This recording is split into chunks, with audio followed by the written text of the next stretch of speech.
The quantum secret to manifest anything. So, how's everybody doing today? Hopefully, everybody's doing great, right? There is a secret to manifest pretty much anything you want. And I think it's so simple, a lot of us don't even pay attention to it. You know what I mean? So, this is what today's live's about, right? We're going to talk about that deep quantum secret to manifest anything you want very fast. And I'll jump. Cheers, guys. Cheers, cheers. Love and light to everyone out there. So I'll just jump into it real fast. Do you know what the secret to really manifest things is? It's all about what your attention is on, man. I mean, that's it. It's not rocket science, right? It's really your attention. Attention, attention, attention. Your attention will create your experience because from your attention creates all of this stuff you see, the world around you, like the natural stuff in nature, reality, all that stuff. It all really comes from our attention. Our attention is what drives the creative process. Attention or intention. Attention and intention are two different things, right? Your intention is what starts it off. Your attention is what keeps it going. So it's always going to be about the attention, because if we talk about quantum physics, right? Quantum world, all that stuff. So if you think about it, when you place your attention on something, you collapse the wave. So the wave in quantum physics is you take matter from a state of superposition, and then you put it into a state of like actual stuff, like where you can actually see your results manifest, right? So that's the power of our attention. And I don't even think we focus on our attention so much, because so much stuff, if you think about it, right? If you look at it, right? There are so much things that are created to distract us. Think about the word distraction. So if you look around, we're always inundated with so much stuff going on in the world, right? And things, you can see how important your attention is.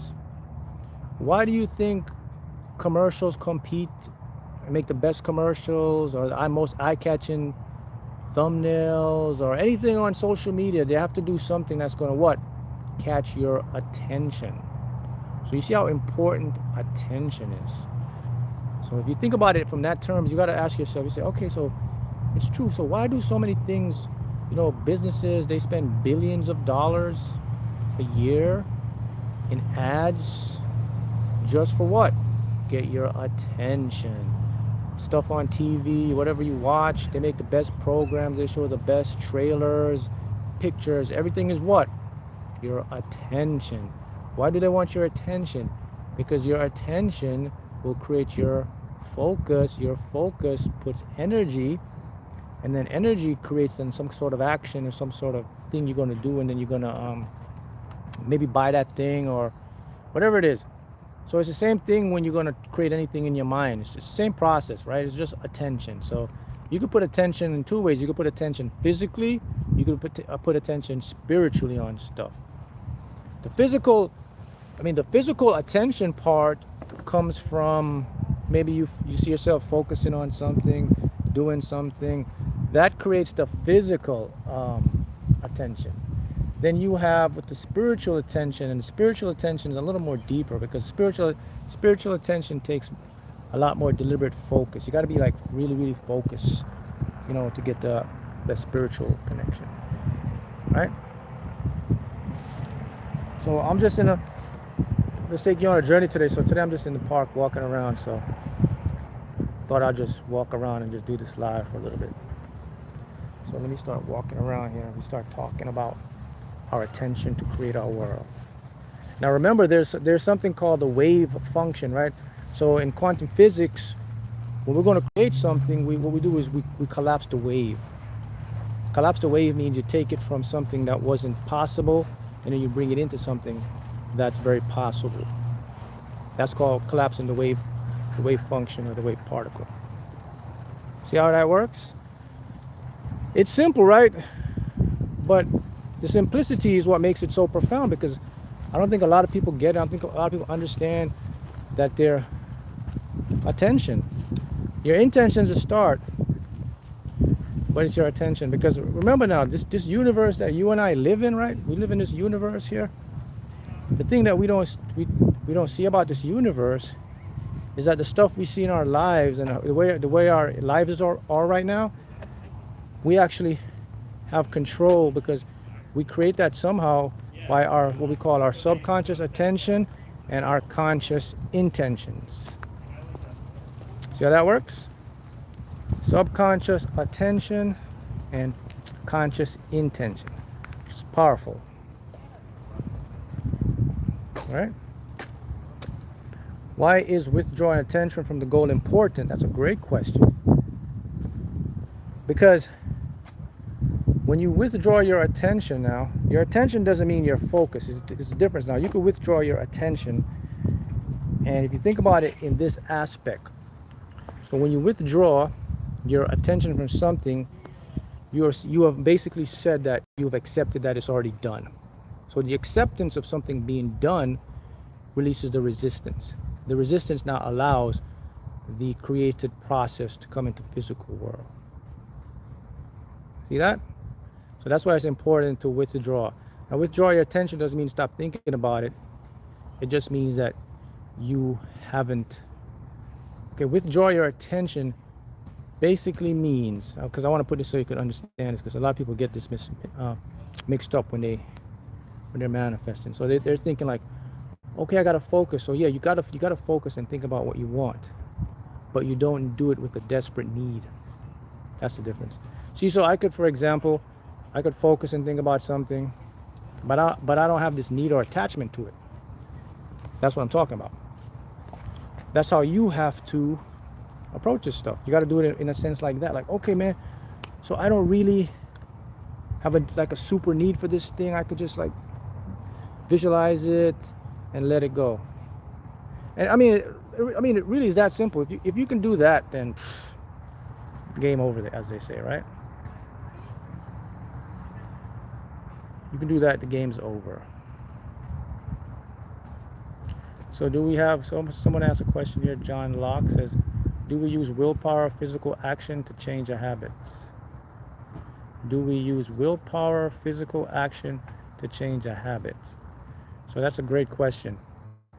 So when it comes to changing a habit, yeah, it's a twofold process you got to do. First process is you have to decide you want to change a habit, and then you have to start to do some images in the mind to make the mind understand that, hey, this is what I want to change. Then you're going to have to definitely do some physical action, some physical stuff. That's the only way you're going to change a habit. You're definitely going to have to use willpower. When you want to change a habit, it's going to take willpower to continue it. But to start it, you got to have the will and the desire to change the habit. Okay? That's important. To change a habit, you got to have will, desire. You do that, you're going to change a habit real quick, real fast. But the big thing is I want to talk about the attention, because I just can't say it enough. Your attention is what creates our world. So if everyone could learn to just, if you could just learn, right? If you could learn to focus your attention just on what you want every day, every night, right before you go to sleep. If you could fall asleep every night thinking about whatever you want in a fun, imaginative way,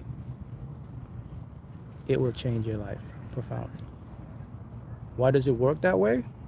Well, because again, we work from a quantum level, guys. Remember, things create from a quantum world.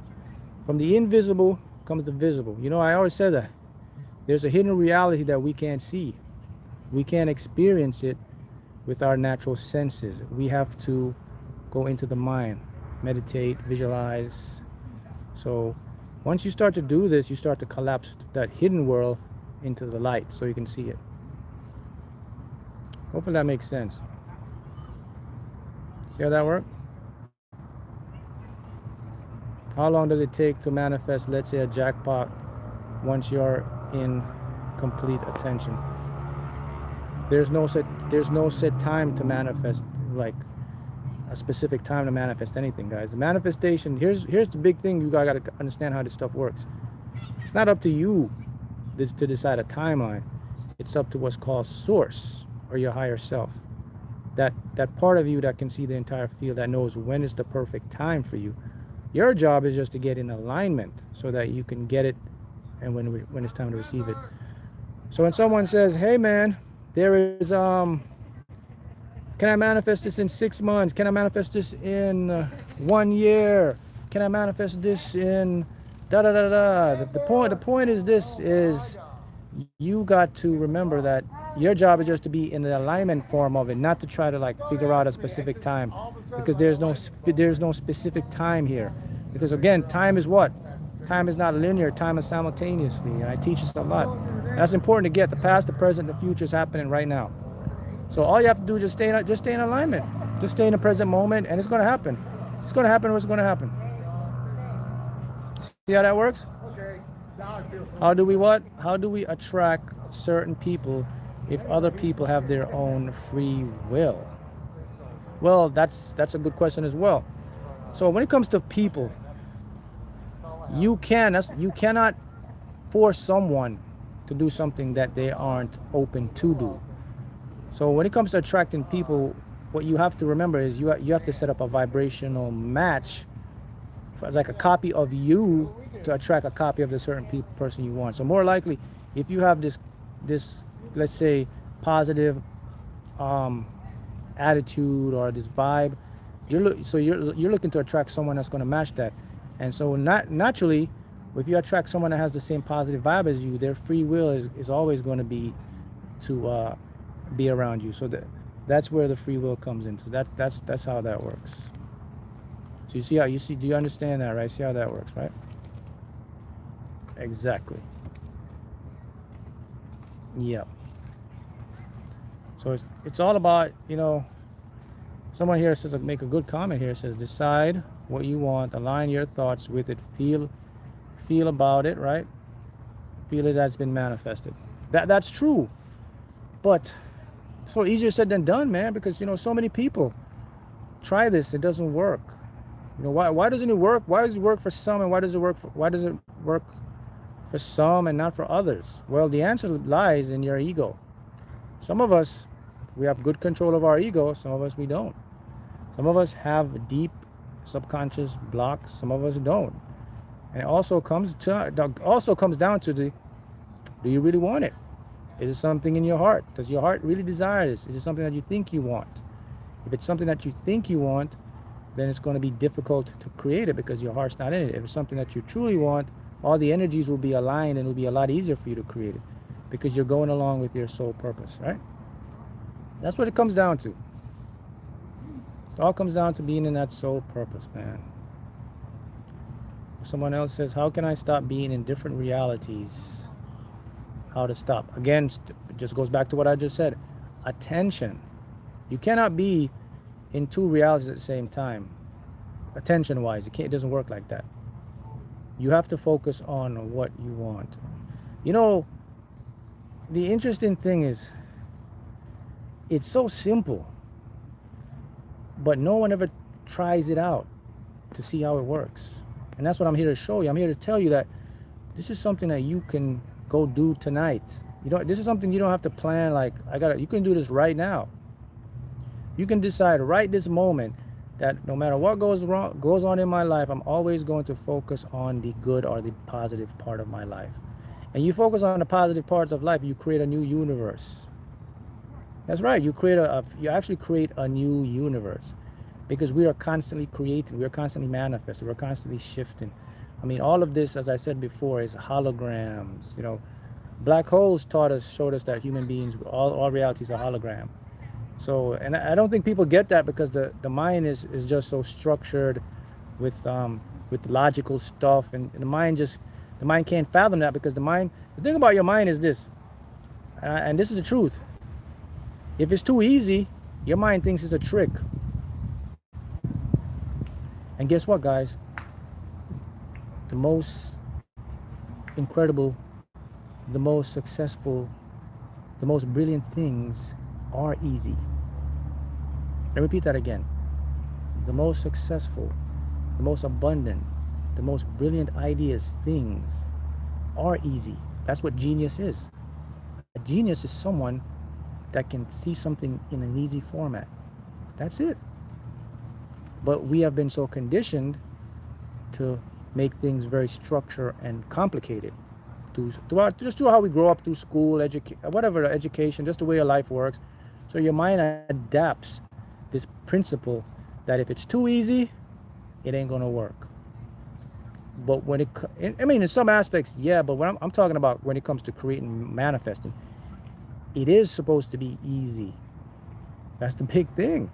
And what's more easier than I can go to bed every night, and when I fall asleep, I just have my mind programmed to the point that I'm going to make sure that I think about something positive that I want in the end. And if I do that every night, something incredibly happens. My subconscious mind is watching and it records it. And when it sees enough repetition of that thing that I'm doing, it's going to assimilate that as a new habit. A new habit is a new universe. I create my own new universe. Point blank. And that's the next thing about the people don't get about the mind.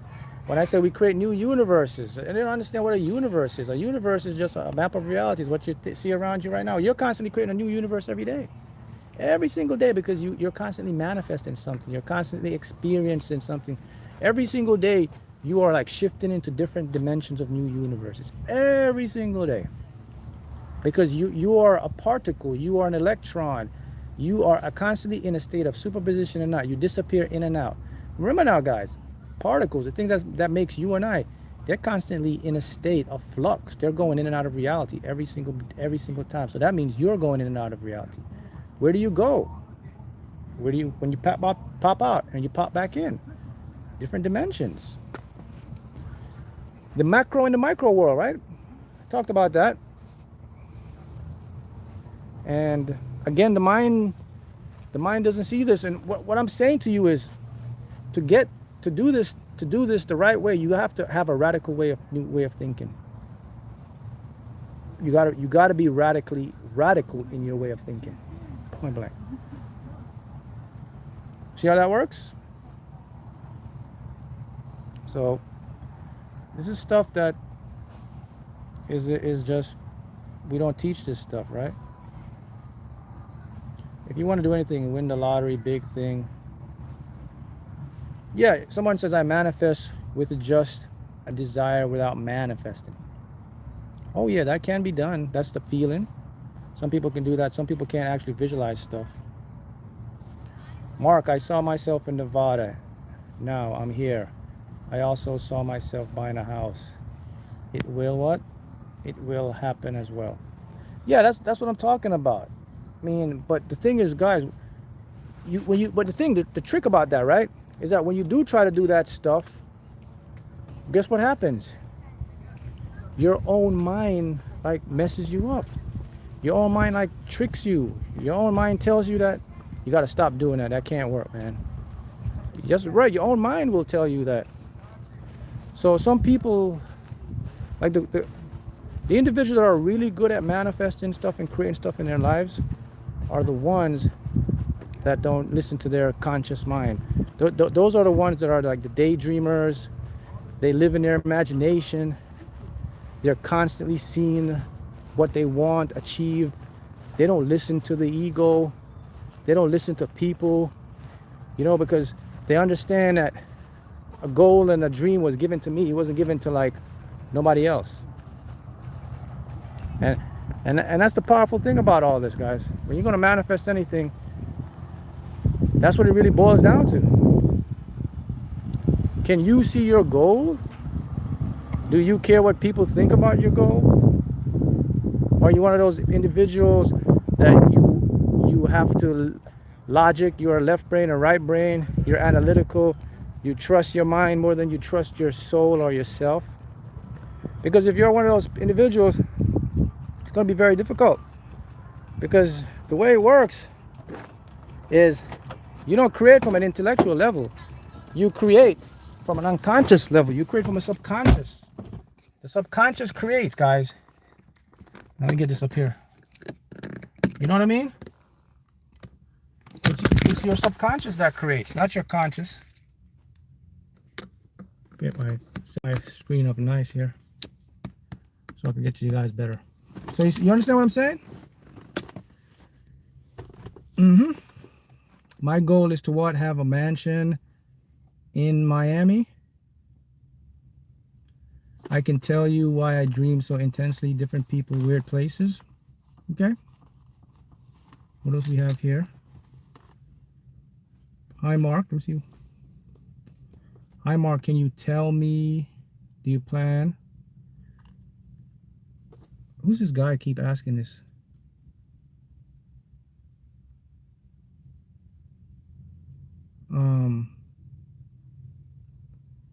Good. There we go. Sometimes we got trolls here. Does focusing only on what you want means to visualize what you want daily? Now that's a good one, right? So focusing on what you want doesn't mean you have to visualize every day. Focusing on only what you want is a mindset, is a state of mind that you have. It's like you know in the back of your mind what you want to create, and you know, okay, where, you know, it's okay, it's on the way. That's what focusing on what you want means. So you don't have to visualize it every day. You can what I call, you can think about it every now and then, but you never have to like visualize it every single day. And that's important to understand, because a lot of us, what we do is we tend to visualize every day, and then we get into a state of resistance. When you're visualizing every day, you can create a lot of resistance. You don't want to. That's the thing about when it comes to manifesting, guys. The secret is, okay, is not creating resistance, right? Resistance. That's the secret you want to avoid. So when it comes to creating, the less resistance, better manifestation. Sorry, I got my phone up here. See that? Less resistance, better manifestation. Write that down as your mantra. Less resistance, faster, better manifestation.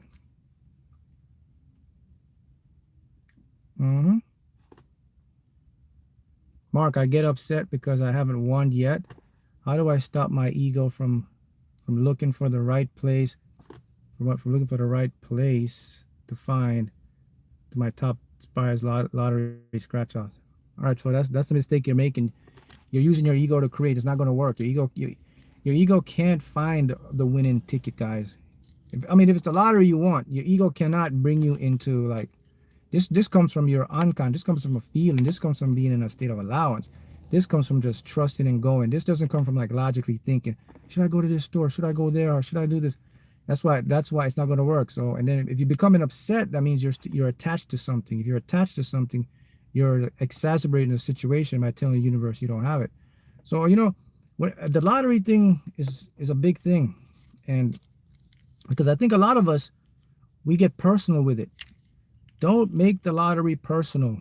If you make the lottery personal, you're going to start, it's going to be an ego thing, and you're going to create a lot of resistance. So here's how you should do the lottery. And this is how I do it, and that's why I teach it. When I play the lottery, guys, remember, I'm playing this just because it's a game and it's fun.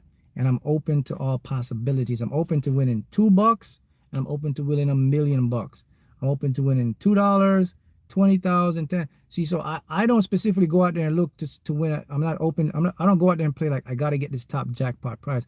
I go out there to play because it's a fun. See, when it's fun to me, I have no detachment. I've already won. I'm already won because it's fun. It's not like I need. If you approach it that way, you'll see big changes. You'll win so much more. You'll even win like a top prize, because what happens is you don't have any attachment or any ego tied into that stuff. See, ego. The thing about your mind is very smart. Your ego is very intelligent. Anything you decide or do, your ego grabs onto it and takes it over as a need. Yeah, I'm telling you. So if you make things personal, you're going to create resistance. That's what everything. Write that down. What is this? 20 minutes. We're in 25:07. I'm about to say something very deep. 25 minutes and 10 seconds. Anytime you make anything personal, you are miscreating. Think about that. When it comes to what people think of you, if you take it personal, you're miscreating. Relationships, you're miscreating. Anything you take personal, you are miscreating. You know why? Because someone just says the key word here. Nothing is personal because everything just is. It's never about you. It's about a perception from someone else. So when you take something personal, you create an identity. Again, when you create an identity, what does you create? You create a new universe. The new universe now is a personal universe. And it must show you why this is personal. And it's going to hurt your ego. It's going to hurt you. It's going to hurt your self-confidence. Now you're going to go into a spiral. You're going to start to become you're going to start to self-compare. You're going to look at other people. You're going to start to judge. It's going to lead to jealousy. See where you're going? Boom. That's right. Ouch. Double ouch. Triple ouch. So when with the lottery, guys, don't get me wrong. I took it personal at first. That's why I was creating so much resistance. When I started the process to manifest the lottery, it was personal because I needed this car. And I was like, man, I got to have it. But there was something, it was just too hard. It was just too much resistance. So when I decided, I'm not going to take this thing personal. I'm just going to play because it's fun, man. What is to be is to be. If I'm going to win, I'm going to win. If I'm going to get this car, it's going to be mine. What's for me will be for me. There was a saying I seen, what's destined for you will be for you, even if it's between two mountains. What's not destined for you, you'll never get it, even if it's on the tip of your tongue. And that's how I adopted this thing, man. And what's destined for you also will come in the form of a desire. So I had a desire in me to win, to get this. So I knew that it was destined for me. When you want to know if something's destined for you, it'll be in the form of a desire. You'll feel it, and you'll just, wow, this is definitely what I want to do. This is in my heart. So I knew that was destined for me. And then when I stopped taking it personal, that's when I started to win. Because when I stopped taking things personal, there was no attachment. I now lived in what? A universe of endless possibilities. So the universe says, all right, Mark gave me the keys. So let me get Mark the best. See, when I don't take things personal, I live in a universe where I give the universe the keys to the car, so to speak. I said, here, universe, you go ahead and create this, because I mean, you create all this stuff. You know more than I do. So you go ahead. See that? But when I take things personal, I cut the universe out of the picture. I try to use my ego. And you're not going to win. So if you want to know when you're taking things personal, listen now, this is the most important. This is a sign when you take things personal. If you get attached with your feelings, if you start to feel depressed, angry, it's not coming yet, why isn't it here? Why is it taking so long? You're living in a personal universe. You never want to live in a personal universe. Take things personal universe. You want to live in an abundant universe that can find the best way for you. See what I'm saying? Can you talk about paying taxes after winning the lottery? Oh yeah, they got to take theirs. The government got to take theirs. Just depends on which state you live in. If you live in a good state or a country, they don't take the tax, but you're going to take tax. They're going to take tax. If you win, let's see, in Florida, anything about, say, 500, you can claim at any retail, like a store. 600 and above, you can go to the lottery. You could win $1,000. They don't take tax, but they'll give you the tax form, and you got to claim it yourself. But anything over 5,000 here, you're going to get the tax. So I remember, what was it? Like a few months back, I got 100,000 on a scratch off. And yeah, in Florida, after the tax, I came home with about a little under 70,000 or 70-something thousand. So yeah, they took almost 30 G's in tax. A little almost 30 G's. So yeah, tax here, I think the lottery automatic takes 20 to 25%. But that's tax is just a part of the thing, right? Yeah, Native Americans, you can be tax exempt. Yep, that's good. If you're a Native American, that's perfect. You don't ever have to pay tax. All right? I have manifested small things so far that it blew my mind when it happened. Even though it was small, it had a big impact on me. Yes, this is very, very, very good approach here. And this is from who? This is from Nelly Nell. Nelly Nell. That's. You guys got to follow Nelly Nell's approach here. Let me read. Let me read Nelly Nell's comment here. She said, "I've manifested small things so far that it blew my mind when it happened. Even though it was small, it had a big impact." See what she did here. Everything to her was big. The small stuff became big. She was appreciative of the small stuff. So are you appreciative when you win $1? Are you appreciative when you win a free ticket? Are you appreciative of anything? Are you the person out there says, damn, $2, damn, $14, damn, $10? You're not gonna get the big jackpot by doing that. Because people don't understand what you affirm, you create. So every time you say, damn, $2, your subconscious says, okay, we like getting $2. See, people don't get that. You got to be like, whoa, $2, yes.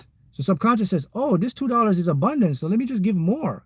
2 turns to 4, 4 turns to 100 grand, 250,000, $1 million. People don't understand that concept. So if you're one of those persons that every time you get a ticket, you're like, damn, man, free ticket, damn, $15, damn, $7. You're affirming to your subconscious that this is what you want. So it's going to give you more of, damn, $15, damn. But if you're like, oh, gosh, yes, man, I won the lottery. You know, when you win $1, you won the lottery. When you get a free ticket, you won the lottery, technically. You gotta use this approach because that's how your subconscious works. A lot of people play the lottery, don't win nothing. You want a free ticket, you won the lottery. You may not have won a top prize. That's the difference. Winning the lottery or winning a top prize is 2 different things. So what do you want to win? The lottery or a top prize in the lottery? Winning the lottery, you're going to get free ticket $2. So you got to be specific with your intention when you play the lottery to manifest it. I want to manifest a top prize.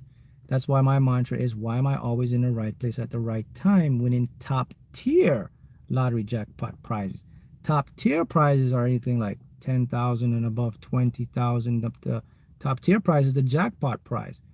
So you got to remember, we were dealing with our subconscious mind when we're creating our world. I mean, you can use this in all aspects, not just the lottery, but you get what I'm saying. So I'm sure a lot of you make that mistake.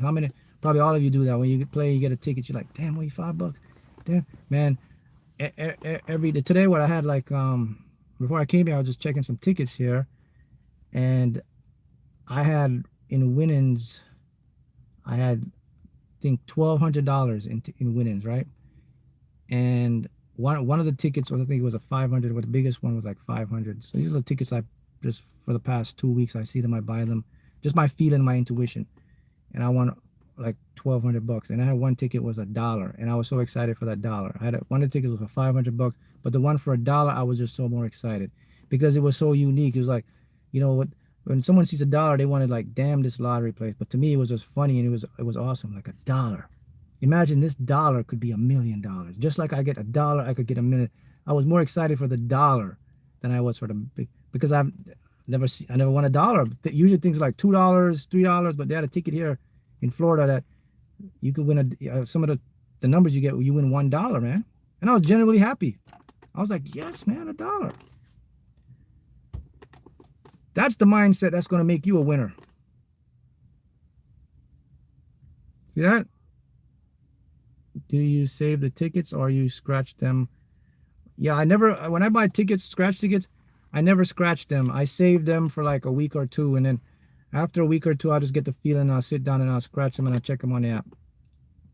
And listen, every ticket that I buy, guys, I don't spend a lot of money on tickets like people go out there and spend, like, they hunt.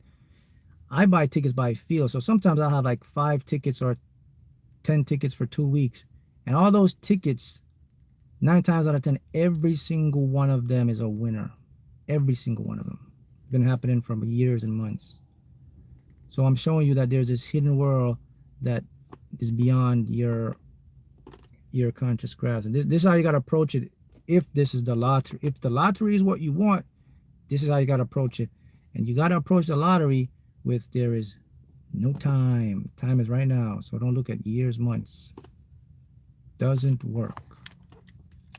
So, got it. I'm gonna have to drive, you know. So I'm gonna drive and talk to you guys because I'm in the park right now. So there's some people playing music, and the thing about when you play music here, you know, YouTube is funny, man. They have this algorithm thing that they won't let you play. They won't post your video because they say that you're like copyright music because it's so sensitive. It picks up music. So I got to go to another location where there ain't nobody playing music. And they should be playing music here at the park anyways on a Sunday, but we're just gonna take a ride then. It's not too far. We'll go to another park up the spot. But yeah, but you see what I'm talking about though, guys, right? It's what your attention and your perspective or your perception to these things. Maybe I'll go to the other side of this park. Let's go to the other side where there's not music. Alright? So you see how this works?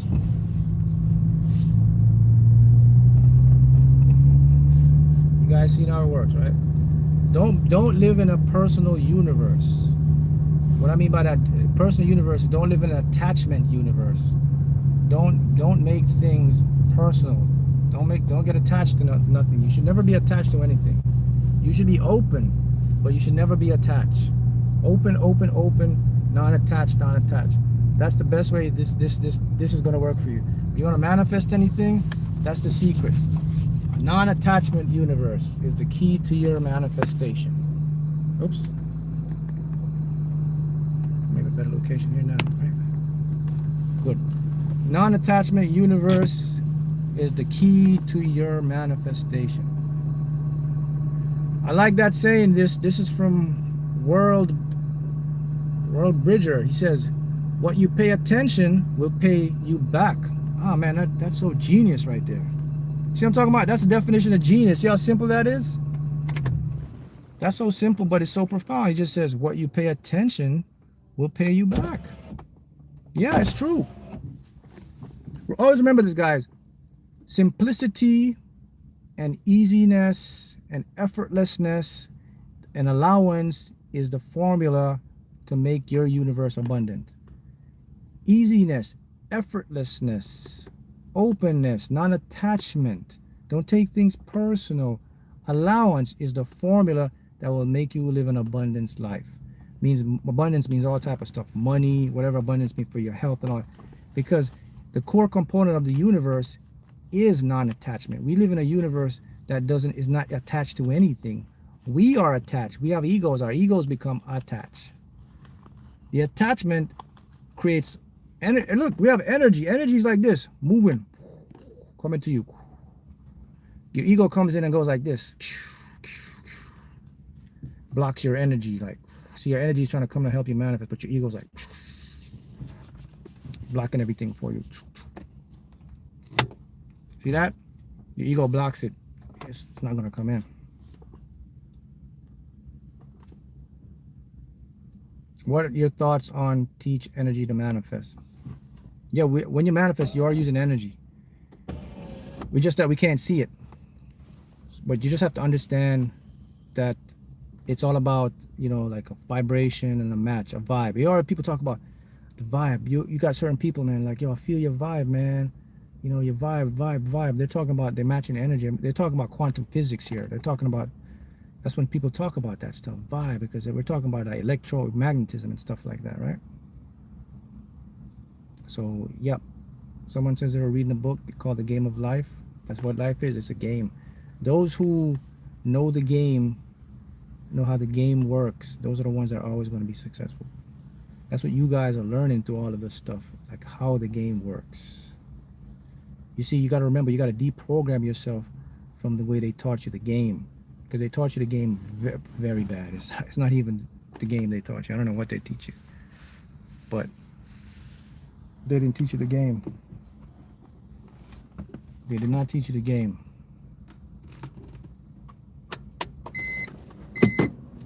They didn't teach you the game.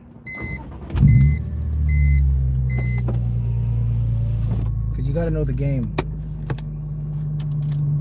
The game. gotta get into like a better shade spot, because the way I got my phone up, the sun hits the back of the phone and the phone starts to get like hot. The phone says, hey, it says I'm overheating and it will shut off. So I gotta go somewhere where I can get like facing away from the sun. See that? All the stuff you gotta know, little stuff like that. You gotta be like, yo, let me go into a shade spot where the sun is the opposite. Right? Maybe I'll just go to the other park. It's up here. Might as well. But yeah, so yeah, life is a game. It's literally a game. And you master the game by what? By putting your attention on something. When you put your attention on something, you master the game. Yeah, I know where I could go. I'll go right over here. I'll probably do another. Well, we got 40 minutes here. We'll see how long this connection lasts here, because sometimes these internet connections, they are suspect on certain places you go. But maybe I'll go here. Let's see if I get better reception here. Let's see what happens here. Yeah, this might be a little better. Yeah, okay.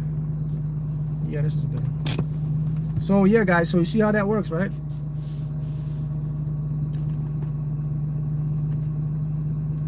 I smiled this morning when I woke up. No reason, really was smiling. So much. Mark, can you wait? Let me see some comments here. Mark, can you please speak on who's this guy? Travis Scott's. I'm not into like the media, but someone told me about this. It's like a singer that made a concert with like some satanic stuff on there.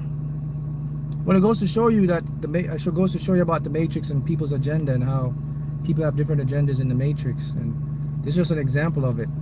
That remember I talked about. I said the people that can influence you in the Matrix are people that have what? They have any ability to influence mass collective consciousness. So someone like a famous singer or somebody that has a big following, that person is more an easy target for the Matrix, because the Matrix can go to them and say, hey, this is what I need you to do.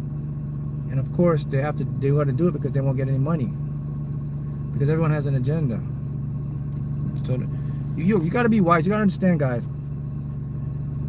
that they pay people to push certain agendas. It's just point. Now, an agenda could be good or it could be bad. It just depends on the perspective. Because people get paid to do good agendas. Like those are glitches. They spread. They do motivation. They teach. They help to motivate, inspire people. See, those are good agendas. So an agenda is not necessarily bad, but I'm just showing you there is an agenda. So that person is an example of the agenda point. All right. See how that works, right? Is manifestation through the heart stronger? Yes. Manifestation through the heart is stronger because the heart contains what's called our creative magnetic energy. Our creative magnetic energy is the energy we use to affect the field. The field is the physical world. So our creative magnetic energy actually goes out and influences what we experience through our subconscious, of course. But yeah, your creative magnetic energy comes from the heart. That's why the heart is a lot powerful. But the heart, remember, the heart can't fix your subconscious. So you still have to go and get those limiting beliefs out. Because although you can manifest from your heart, though, if you don't change your habit, then you'll end up going back to the same pattern. So while you manifest it from the heart, it won't be sustainably lasting. How do you manifest through the heart? You manifest through the heart through a feeling. So actually when you visualize and you get an emotion, that's through the heart. And you manifest through the heart through an intention, by knowing what you want, deciding it, and feeling a feeling of you have to get a feeling of what it would feel like for you to have that thing. Not everybody else feeling, you're feeling like, okay, when I have this, it makes me feel peace. But I think that the easiest solution for manifesting through the heart, guys, is if you feel happy. So when you think about what you want, it makes you feel happy, you're manifesting through your heart. See? That's how you manifest through the heart. What else we got here? How can you manifest faster? I've been trying to move for 3 years. Yeah, so this is a good question as well. So when it comes to, like, people talk about speeding up the law of attraction or speeding up time to manifest stuff. So the blueprint I always put forth is, what is your resistance? Are you able to? So okay, here's, if you want to manifest anything fast, guys, here it is. Are you willing to be? Are you willing to be able to not receive your manifestation? That's how you're going to speed it up. If you're okay with, it's okay if I get it, and it's okay if I don't, that's how you speed up your manifestation. But if you're attached to, like, damn, I don't want to not get it, I need to get it, you're not going to speed it up. So speeding up manifestation goes back to what again? Nothing personal, no resistance. It is what it is. If I get it, I get it. If I don't, I don't. That's how you're going to speed up manifestation, because there is nothing hindering. There's no resistance. There's nothing. That's how you're going to manifest from speed up manifestation. Right. Someone says, okay, heart creative magnetic energy goes out, influences to subconscious. Still must get limited village. Yes, this is good. Perfect. Yep. How to let go and focus at the same time. So letting go and focusing is this. Okay, here's what letting go means. Letting go is just this. Let's say you want to manifest. Let's use a new home, right? A home. Okay, you want to manifest a home. So now you make a decision. You say, okay, I want that home, and then you visualize about the home. And now letting go part comes in. Now, after you decide you want the home, now you also come in with this part and say, look, if it's meant to be, it will be. I'm not attached to it. If I get it, I get it. But the universe will always give me something better. That's let it go. The focus now is when you visualize it. That's the formula right there to manifest anything. That's how you do that right there. Let me repeat that because that's so important. People don't really get this. Decide what you want, and then also be open to not getting it at the same time, but also be open for something better to come along. It sounds paradoxical, it doesn't make sense, but the universe manifesting in the subconscious doesn't have to make sense, but that's how it works. So when you do it that way, you're telling the universe, I am completely in your hand. That's how you can focus and let it go at the same time. I decide what I want, I visualize it, but I'm also open to not receiving it, because maybe it's not for me, or maybe the universe has something better for me. See that? So I give the universe the option, and I visualize it in a fun way, and then I'll end up getting it. If you do it that way.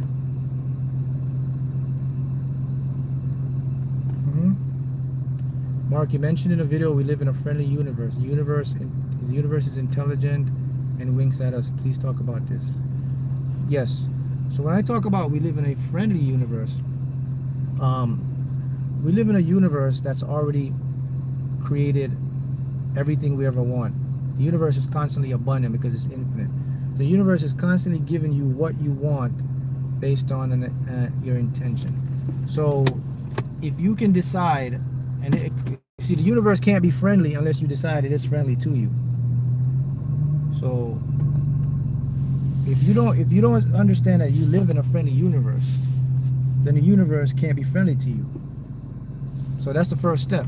So let's say now you decide you are living in a friendly universe. Let's say, okay, I made a decision. I live in a friendly universe. Okay, good. Now what comes up next? Now the next part is when you decide you're in a friendly universe. Now you affect the quantum world, you affect the field. So now this field of energy, or like intelligence, we call them particles or whatever, they're actually intelligent. All particles have intelligence in them, guys. That's something you gotta understand. A particle is not stupid, it is intelligent. Particles are aware when they are being watched. So once you do that, you affect the field now, and when you affect the field now, you change the chemistry of reality. You change nature, you change yourself. So now the things that you desire now, they start to transform and they start to become what you expect. Because remember, we are constantly creating the universe as we go. People don't get that. So that's what I mean by you live in a friendly universe. You're constantly creating your universe as you go. You are never not creating your universe. So this should be easy for everybody. Everybody here should know that, okay, man, I live in a friendly universe. So all I gotta do, I just gotta keep this mindset that I am constantly creating wherever I go. And so the next question is, okay, man, what do you want to create? That's the next question I gotta ask you. So now you figured out that, okay, I live in a friendly universe. Now what do I want to create from this friendly universe? That's the next question. Now you gotta ask yourself, all right, so now I know I live in this friendly universe, and what do you want to create? That depends on your what? Attention. See that? See how it works? Load sound of your car, thanks. Mark, can you explain how long subliminal should be for the subconscious mind to be imprinted? Does it matter if it's 30 minutes or 8 hours? Yes, I could explain. That's a good question. So, yep, it doesn't matter if the subliminal is 30 minutes or 8 hours. What matters is the frequency of it, the repetition of it. So if you have a subliminal that's only, let's say, 30 minutes, but you listen to it every night over and over, it's going to impress your subconscious. If you have a subconscious that's 8 hours, but you're thinking in your head, oh, it's 8 hours. If I listen to it once or twice, it's not going to be impressed. It's not about the frequency, it's the frequently of it. So it's how often you do the thing. So if you saw, the rule for subliminals is you got to go at least 90 days every night. That's when you will see the change. You're not going to see the change before that.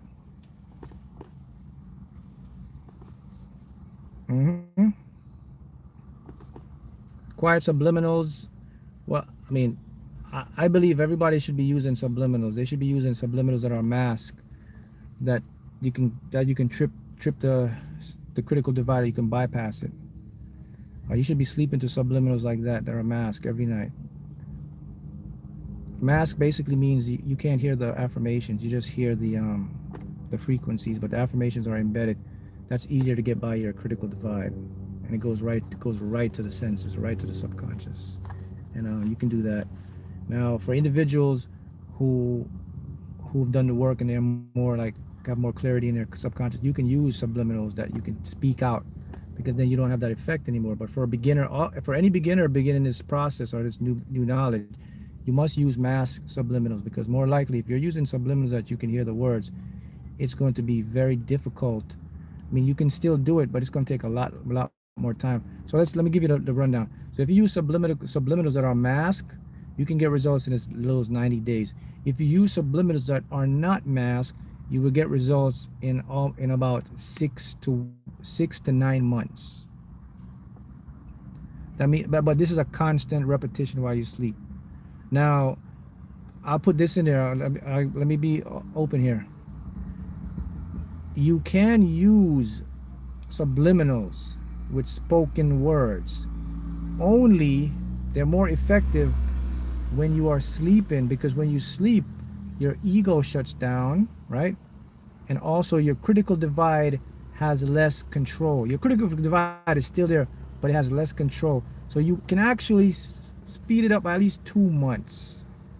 But I mean, the rule of thumb is just use subliminals that are masked. I got a few subliminals that are masked. You can check them out on my channel. And I got, a lot of subliminals are spoken. But the subliminals that are spoken as well, guys, they do work. Don't get me wrong, they work. But we're talking about maximum efficiency, right? You want to get maximum efficiency. If you want maximum efficiency, and if you don't care about time, then you want to go with mask subliminals always. If you just want to get your mind slowly acclimated, you can always use spoken subliminals. But if you're someone that just want to get the maximum efficiency, you want to do things in a timely manner, or you need like to speed up your time, you want to do the mask. Mask. Are your subliminals masked? Yes, I have few subliminals that are masked. The lottery subliminals, however, majority of the subliminals on my channel are not masked. But here's the thing though, the frequencies behind them help to alleviate your critical divide, so they still work. And the reason why, especially for the lottery ones, the lottery ones, you need that because you need your conscious mind to help you to initiate with the lottery. Now, so let me make this clear because I want to get you guys to understand. If you want to use subliminals, guys, if you want to clear up like self-love, self-confidence stuff, you want to use mass subliminals because your critical divide is really stubborn there. Now, let's say if you want to do things like make money, like the lottery, anything like abundance, like a dream car, a dream home, or winning a lottery, you can use spoken subliminals. The reason why you do that, because remember now, you need your critical divide to what? To help to inspire you. So when you hear someone says, "I've won the lottery," think of how that makes you feel. It creates more of an emotion. But if you listen to a frequency and you can't hear "I've won the lottery," it doesn't trigger anything. So you see the difference there? So it depends on what kind of block you want to remove. Hope that helps. That's important. Morphic field. The morphic field, or the morphogenic field, is a field that exists around us right now. It's right next to me. It's right next to you. It's space within space, and in that field has every information, your memories, everything is impressed in this field. So if you could see the field, you would just see, like, you would be watching like a video or the images of everything going on in your life, the field. So that's when somebody says the morphic field, they're talking about the backdrop of reality, like where your thoughts and these feelings, they create like a holographic image, but our eyes can't detect, or we can't see the field. We can detect the field. We have instruments to detect the field. But if you could physically see the field, it will look just like you're watching like a video, like a movie or something. You would just, like, you're recording this, it look just like that. Because remember, guys, there's two information is just like you're watching this video, right? In this video, how does this video live comes to you? Well, the phone acts as a receiver, right? So I'm on my phone. What happens now is YouTube, they have satellites. So what they do now, this information comes to my phone, it goes to their satellite. The satellite takes this information as pixels or bits, and then from the satellite it goes to your phone, and your phone has a processor inside it that compresses the information from bits or pixels into this live feed you're seeing, right? That's how reality works. It's the same as us, but in this reality, we don't use pixels, we use qubits. That's a quantum term. So it's our examples of pixels. Qubits are molecular particles. They're very, very small. They're even smaller than the atom, smaller than protons, electrons. They're like strings. They're what bind together, and what makes qubits work is light, photons. So light is what creates what we see. So the same process in our brain. So when you talk about morphogenic field, that's the backdrop of the field. See how it works? Someone says, Chef, we actually don't go anywhere. It's just the body and place and mind. It's something within us stays whenever before we came here. That is true. Is quantum mechanics the base reality foundation of the multiverse, or are there realities where quantum mechanics doesn't exist? All right, so yes, quantum physics is what we use to describe our reality, and we discover the multiverse. Now, there is a point where quantum physics doesn't exist. Now, there are theories that saying in some of these multiverse or some of these universe, the laws of quantum physics may be just a little bit different. That means the charge of the particles may be different. Like in our universe, what makes our universe the universe is a charge. Remember now, these particles give off a charge, electric charge.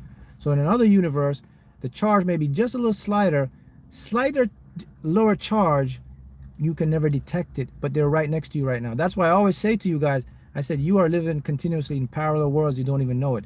You're living in another universe or someone else's universe, another entity universe is right next to you, but you can never detect it because the laws of physics are just a little bit different. Their charge is just a minute different, and that difference makes it the ability of you and I not to detect them. That's how you can, this how beings and other things can come into dimensions of charges. So that's That's how quantum physics is. Now you ask me a question, is there somewhere quantum physics doesn't work? Yes, it's called the singularity. When the universe began, it came from a singularity. The singularity is what created quantum physics.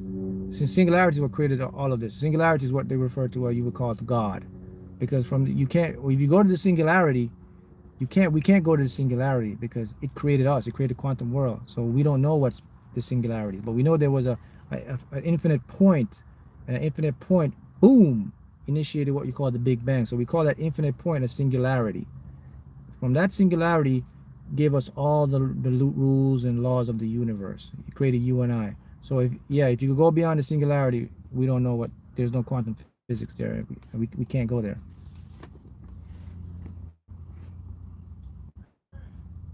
See how that works? So the singularity is that's what I refer to as the God or God. Singularity is what creates the blueprint for evolution. So you know how evolution, your cells evolve. You know how you always like when you cut your hand, your hands grow. Your body is constantly recovering or re-engineering itself. So that singularity gave the blueprint for evolution, for things to evolve the way it is, for life to be this way, for the right atmosphere, the right temperature, for your body, the right pressure on this planet. Now keep in mind, guys, that process doesn't only happen on this Earth.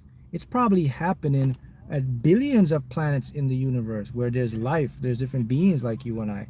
But it's just too far. We haven't even begun to see it. Remember, we can only see what's called the observable universe.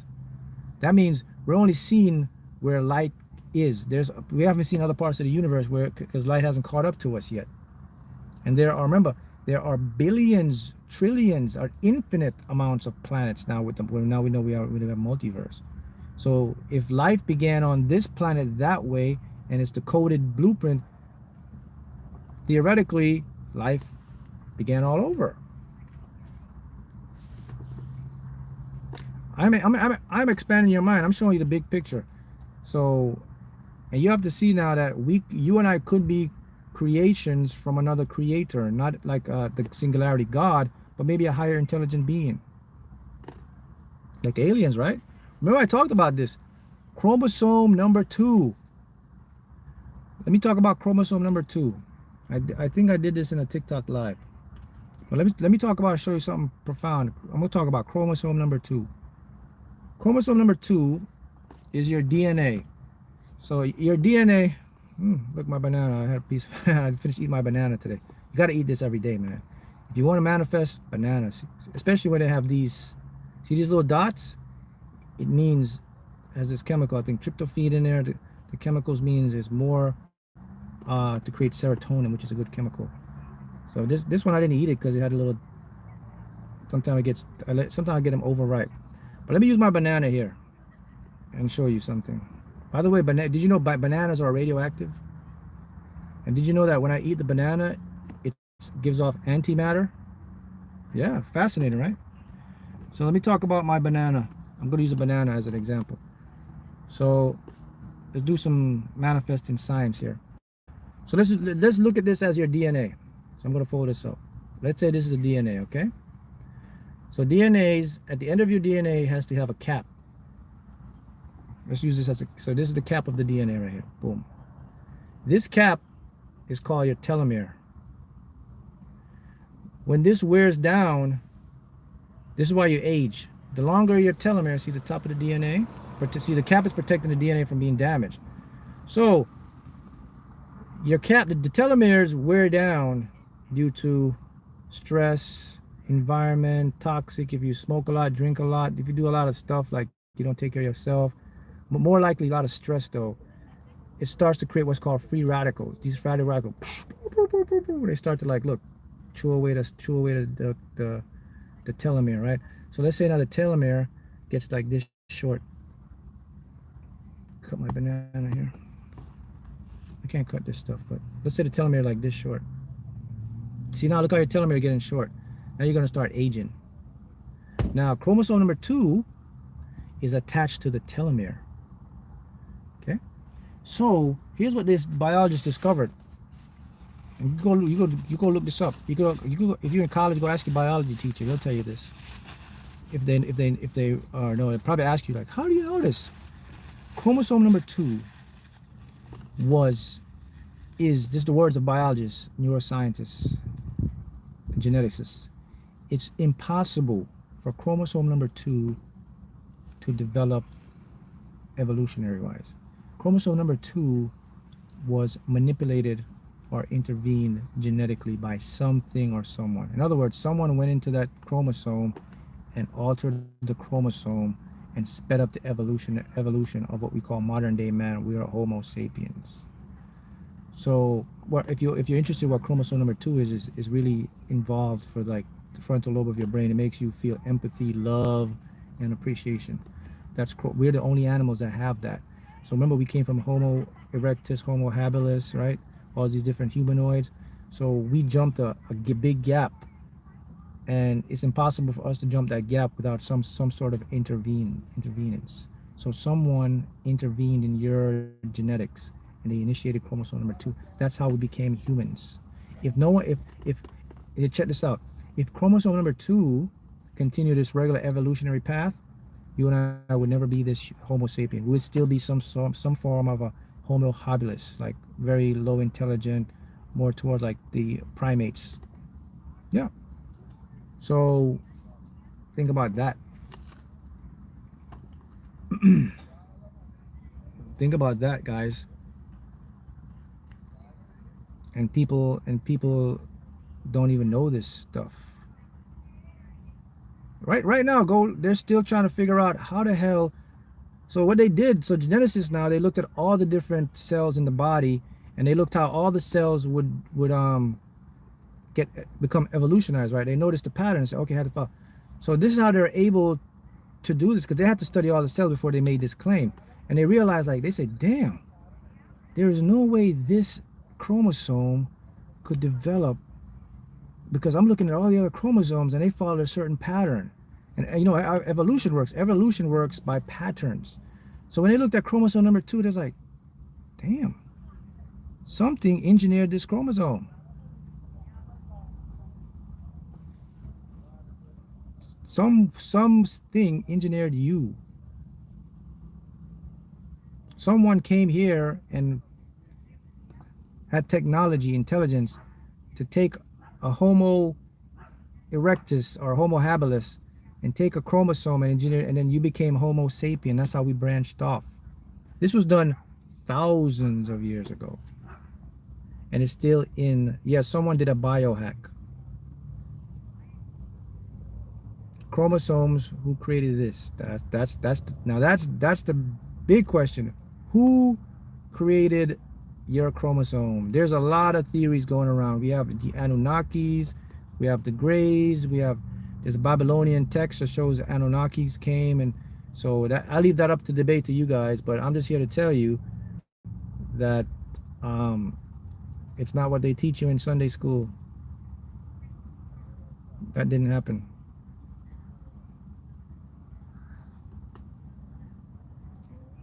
So that's big picture.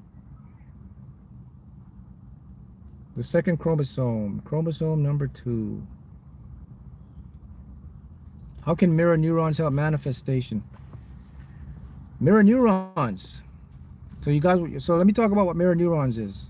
So let's say you have a baby, your little baby, right? You notice when you see a baby and you smile at the baby, what does the baby do? The baby smile back. You wave at the baby wave back. That's an example of mirror neurons. Mirror neurons react to what you put out. Now, in human beings, it's not that simple, because human beings now, we develop an intellect. So when someone smiles at you, you don't have to smile back. Or they wave at you, just like, what the hell? I don't know you. But babies have mirror neurons are more profound. So mirror neurons is basically, it's very simple. What mirror neurons is like, what you focus on, again, here's the focus, what you watch the most, what you put yourself in, the neurons start to mirror that as something real. So now if you're watching, let's say like you're watching a lot of stuff about like driving, like owning an exotic car, like having a big house, or like trading, making money from stocks, or all this stuff you're doing, like making market real estate. Every day you're watching that stuff. The mirror neurons now start to mimic that and say, oh, we are making stocks, we're making money. So now that's gonna help your manifestation. It's gonna help to speed up your subconscious mind now to create that's what mirror neurons are.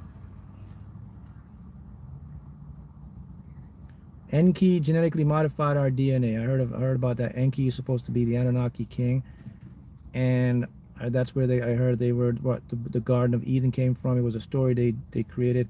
That's why in the Bible it says, "Let us go down and create man in our image." You hear the key word? Let us. Singular, not singular, more than one. Like us. These are documented. You know, like people got all type of theories. People will say, "Well, Mark, it's God, man. God came down and did all that stuff." Well, the God, maybe it's God, but the God maybe we talk about, maybe those intelligent beings. Because remember now, when you're a simple human, when you're like Homo erectus and Homo habilis, and you see someone coming down that's advanced than you, and you haven't really developed, you're like this, you're like just, oh my God, what's that? That's like, oh, a God. You know, so you may look at these beings as highly intelligent. But so that's what they refer to as God, because what is a God? A God is highly advanced, intelligent, super beyond us, right? So technically, that's what God is. Nephilim, people say Nephilim, whatever. Hmm. Yes, there's so much stuff hidden from us. Yeah, there's so much, and a lot of stuff is hidden for you from people because there's an agenda, like the religion thing, like the Christianity thing. They would never teach you this. Remember, guys, I was raised up in Christianity, man. I know the Bible, and I never did. When I discovered this information, it shocked me.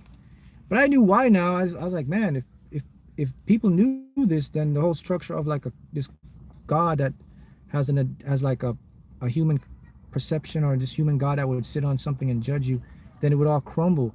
So that the religion and the businesses, the religion is the business, they couldn't have this. So this is why this will never be pushed mainstreamly. I mean, this a lot of people would die for this, because people would have this belief and they would be shocked when their belief is not true. So there may be end up being a lot of depression and all this stuff happening. So I could see both sides of the story. I could see why they don't want us to put it out, and why they should put it out, because I see both sides. Because if they put it out, it would cause such destructive paradigms in people. Think about, some people would go psychotic or crazy because they spend their whole life indoctrinated to a certain thing, and when you realize that thing isn't true, imagine what that would do to your mind. See? So it just depends.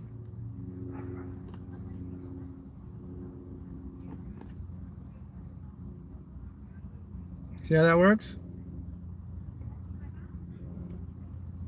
Mm-hmm. Yeah, the Romans burned a lot of stuff in Alexandria. Another thing that they burned and took out is the concept of incarnation and reincarnation, that you are actually a soul experiencing a physical thing. That was originally in what they call the Bible, but the Romans gathered and it was called the Council of Nicaea. So the Council of Nicaea is when the Romans created Christianity. Okay, here's what they did. They said, all right, so we need to have a concept that's going to fit our agenda. So let's create this Christian God, and this is how we're going to teach the people. So what they did, they took a lot of the teachings and a lot of the things like incarnation. They said, no. If we're gonna have a Christian God, we can't let people know that they are God. So we got to take reincarnation out, because reincarnation tells you. That's why you have some certain religions that still have reincarnation. Hinduism have it, Buddhism talks about it, but in the Christianity religion, they took reincarnation out because it goes against the thing they're trying to teach. They can't have you believing that you are an incarnated being and you're constantly coming back here again. Then why would I need God? So that's why it was taken out. This was done in the Council of Nicaea. Mhm. See that? Knowledge is power. When you get knowledge, you're free. That's why you gotta. That's why I indulge myself in always learning and just getting information. Because when you know, you just know, and they can't fool you. They can't trick you. They can't trick you, because when you know stuff, you know stuff. So reincarnation is actually real. And maybe some of you guys have your young kids, and your kids probably talked about their past life to you. There's so much stories of this. There's actually research being done on these. Scientists are working to do this right now. They studied over 20,000 kids and the stories they tell. So I think what happens here's what happens, because when we were born, right? The reason why you remember your past lives as kids, and you lose your memory as lose your memory of your past life, is because when your ego developed, your ego shut that out. So the reason why these kids remember it, because they are still that pure soul that just came here. So there's like fresh. It's still there. The ego hasn't formed. The critical divide hasn't formed. So that's why they're able to remember their past life and tell you stuff like, "Hey, go check this out." Da, da, da, da. But as we get older, we lose that concept. Gospel of Thomas, and that's why you lose your ability to manifest. You know, when you like, look, I put this in my Quantum Chosen One podcast, guys. Check out the episode. Go subscribe to it. And I put this in a podcast, and someone asked me this question, and I'll share it with you guys. What's the fastest way for me to manifest? I'm going to show you the fastest way for you to manifest. If this is for some, if you have kids, if you want to speed up your manifestation, if you want to manifest something in months instead of years, or in weeks, you got to use your kids. Let me show you what you do. Because your kids, their imagination is so open, and they believe. They don't have a critical divide. They don't have an ego. All you got to do is tell your son or daughter, "Hey, when you go to bed tonight, this is what I want you to do. I want you to visualize mommy or daddy having this, and see me with this, okay?" So while your kids are doing that, then you go to bed and you do the same thing. Their visualization of you having it will manifest 10 times faster than you, because you have a critical divide, you have an ego, but your kids are open. And you tell them to do this every night when they go to sleep, in months you will have what you want. Go try that. What if you don't have any kids? Well, that's what I said. You can still do it, but if you have kids, then if you don't have any kids, well, maybe you can have a niece or a nephew. But I'm just showing you something very powerful, how the imagination was taught. You know, that's why when you go to school, school, like with the way the education system's set up now, it really messes you up, man. It teaches you to be antisocial. What I mean by that, it doesn't teach you to expand your mind. It doesn't teach you to hold your imagination. It like diminishes your imagination, tells you to stop imagining. It teaches you now how to like use your common mind to fix problems, that you create the problems. You see what I'm showing you? It's all backwards. It doesn't teach you really how to be successful. I mean, it doesn't. It teaches you to create a skill to become a worker or a profession in a workplace. It doesn't teach you the game of life. School can't teach you the game of life. My book, guys, the audio version of my book is ready, so you can get the audio version of Manifesting with Quantum Physics. It's 10 chapters, very audio version, narrated by a very good narrator. I was going to do the book myself, but I just didn't have the time. But I got someone who's a very good voice narrator, and I think you will love it. I just got the chapters yesterday sent to me, 10 chapters, so I will be putting them up, and then I'm going to put them on Audible. So you guys, I highly recommend the audio book. It's just so much difference when you can sit there and listen to these chapters and listen. It does something else. You have to have a big imagination. Yeah, you cannot. Your imagination is what creates the world. There's nothing else. And the thing about the system is it teaches kids, like, they start off with big imagination, but when you send your kid to school and all this stuff, as they grow up, their imagination dulls out, because they're getting into, like, to become a worker or a profession. And look, there's nothing wrong with that. If that's what you want, that's what you want. I'm showing you guys bigger pictures here. I'm showing you guys two sides of the spectrum. I'm not anti-school or this or that. You know, everything has a purpose. School has purposes, because you need doctors, you need certain professions. I get that. But I want you guys to be able to see the big picture, so you can make the right decision for yourself, and not to just listen to what someone tell you to do or you have to do. You can actually be able to critically think for yourself and say, all right, thank you for letting me know the whole truth. Let me go decide what's best for me and my family. That's the whole point of this. You never want to be in somewhere where someone just tells you, well, this is the road to do it, and you don't ask, well, why? You know what I'm saying?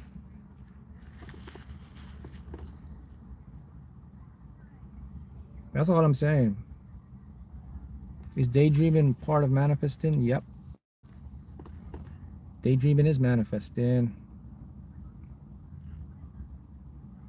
So, do you remember what you were in your past life? Yeah, I remember. I remember a couple of my past life. One past life, I remember I was in Egypt, and I was a like a, you would call that a priest or like a scholar. So my role was, I was in charge of what's the best way to put it? I was in charge of the information and the knowledge as an advisor. Like I was a priest, so I was like I had a lot of knowledge. And my name, you know, my name in my past life was, it was Crom. Spell Crom spell, Mark spells backward was Crom. And I got this through a meditation. When I meditated, this came right to me. How do you tap into your past life? You can use past life regression. There's subliminals out there that you can tap into past life. You can also get hypnotized to get in your past life. Self hypnotize. Although you can't do self hypnosis, but you have to have someone hypnotize you. Or you can do past life regression or subliminal, and then you can get your past life like in a dream. But there's a meditation you can do. I do a meditation. The meditation involves just like getting deeper and deeper and just going beyond, asking to see beyond, to see beyond, to see beyond. And you get into like a trance. You get into this state like, you know, when you're about to sleep, you know when you're about to fall asleep, but you're in that nice sweet spot, like that little day spot, like when you're about to sleep, but you're not sleeping yet, but you're about to sleep. That's when you get it for your, your past life stuff.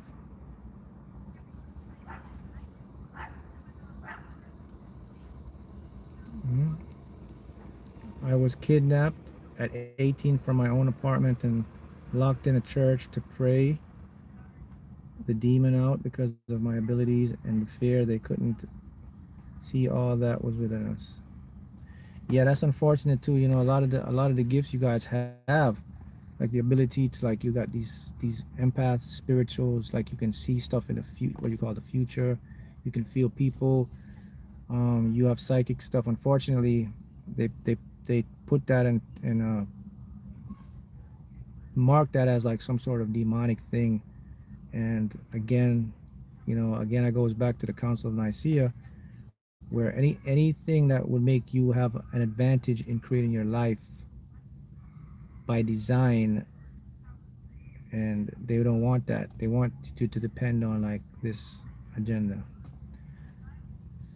I always said that. I said, you know, the Bible has a lot of good instructions and good stuff, but also the big picture is I got to remember this. The Bible is someone else's story. Religion is someone else's story. See that? So you live in someone else's story. Someone wrote the Bible, but based on what their agenda is, people who wrote the Bible had egos, guys. Remember that. All writers from the Bible, they had an ego. It's an agenda.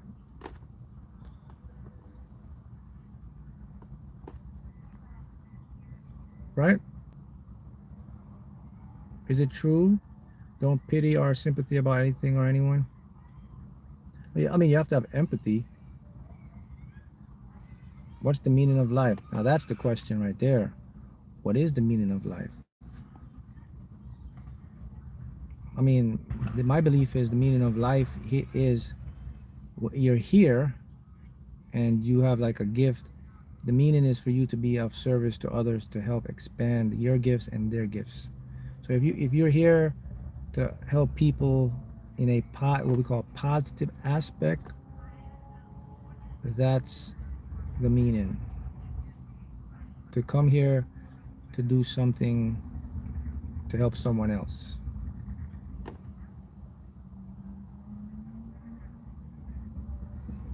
I heard you should not do past life regression. Why? Why is that? Past life regression is very powerful. So simply having a thought alone is manifestation? Yes and no.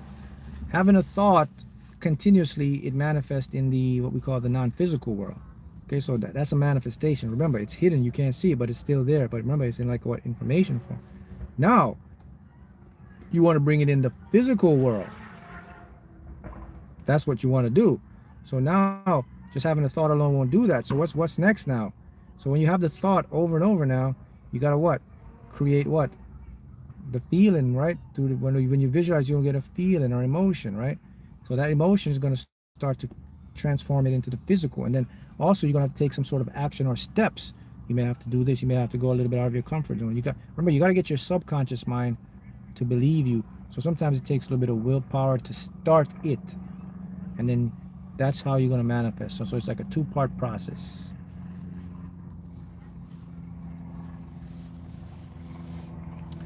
You're right. You're always manifesting whether you're aware of it or not. Now, again, right? It goes back to what I talked earlier. Focus. The focus creates the manifestation. See? So you're always manifesting. So you know what you manifest when you manifest stuff is what you're focusing on. Now remember, when I talk about focus, Dom, the secret to manifest when it comes to your attention is what you're subconsciously on. So your emotions are the keys to tell you what you're manifesting. It's not really what you're seeing or thinking, it's really what you feel. Like, how do you feel about where you're at? How do you feel about yourself? How do you feel about your ability to get what you want? That's an indication of your power source to manifest. So if you're someone that feels very confident, you're optimistic, you're happy, you just know you'll get it, but you don't care how, or you don't even know, now you're going to manifest, because now your subconscious has a map of reality that this is possible.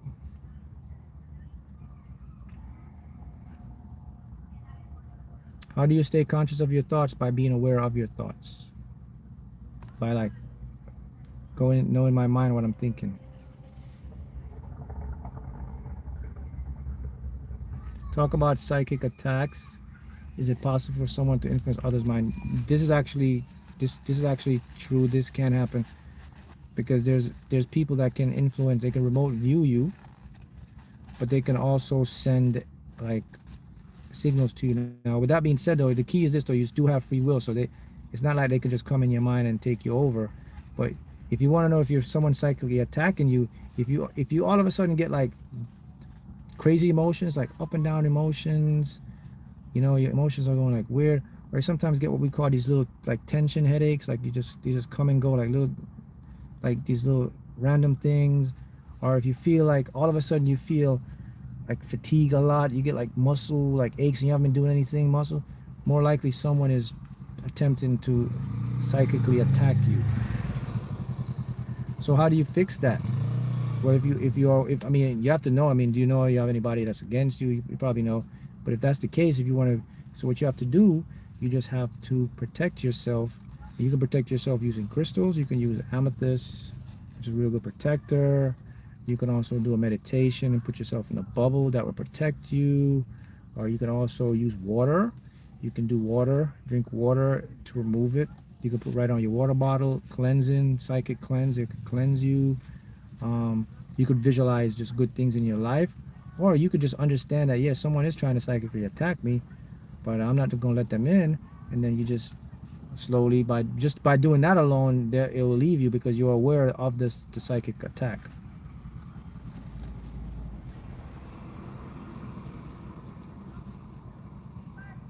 Mark, do you remember that SpongeBob episode?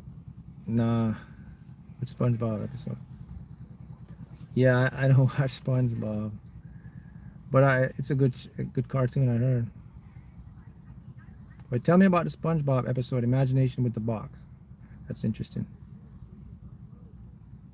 Sometimes I get feelings or desire for a particular person. Is it that person? Yeah, when it comes to like relationships too, you gotta be careful, guys, because remember, your ego is very smart. So sometimes you may like be thinking about a person, and all of a sudden you're like, oh, this is the one. It could just be your ego playing tricks on you. So you gotta know. You gotta kind of like, if you want to know if someone's right for you, you gotta go inside to your higher self. Let me show you something. If you want to know if someone's right for you, you just gotta ask one simple question. One simple question. Go to your higher self. Take a nice deep breath and say, hey, is this the right person for me? Or, hey, give me a sign to let me know if it's the right person. Done. Remember, I'm telling you, I said it's easy. We don't have to make this. I'm showing you, genius things are easy. The universe is easy. It's that simple. We don't have to get complicated. We don't have to go to like, you don't have to go to a psychic. You don't have to do a tarot reading card to get this guy or girl or see if she's the one for you. You don't have to go check his astrological sign and all that stuff and say, oh, he's, you don't have to do none of that. All you got to do is go in yourself. All the answers are always in yourself. You ask yourself this question, and I do it all the time with everything, and I get 100. It hasn't failed yet. Past 5-6 years, I haven't taken a loss yet.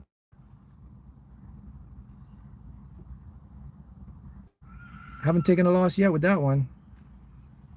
100%.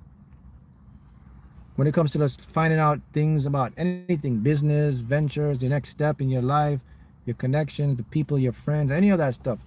I've always go with it and I just say, hey, give me a sign, da da da da da, and I get it. Usually get like boom boom. Sometimes it's 24 hours.